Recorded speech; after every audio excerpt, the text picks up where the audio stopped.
Nangin biktima sang ginapahayag hazing ang duha ka estudyante sang University of Iloilo nga manugsulod kun tani bilang cadet officer sang Reserve Officer with Training Corps o ROTC. Ginatudlo nga may kahimuan amo ang ila upper class sang tinalikdan nga bulan sang Nobyembre. Ini nga report ang ginkumpirma man ni Police Colonel Micaela Asuncion, Director sang 604th Community Defense Center o CDC. Sa interview sang Bombo Radio kay Colonel Asuncion, iyagin pahayag ang mga complainant ang graduate na sa isa ka tuig sa basic ROTC pangluyag nga magsulod bilang advanced ROTC. Nagpaidalom ini sa 8 ka adlaw nga live-in training sa Halandoni Memorial National High School.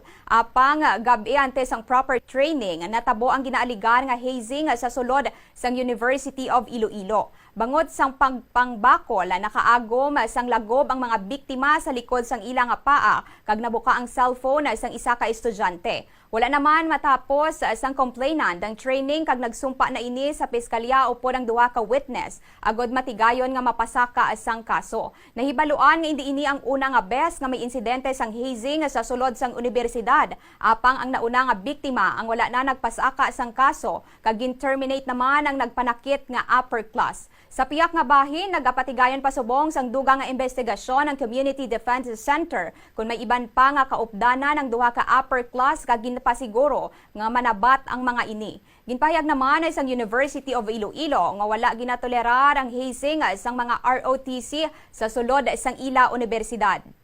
I assure you that from the guidance of our commander, yung mga ganitong cases, no mercy. No mercy.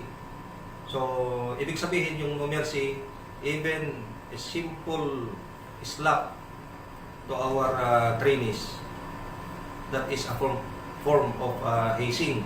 So, alam naman natin na yung pangil ngayon ng anti-hazing law is napakalakas. So, dinidiscourage ko yung mga ganyan na instances, situation.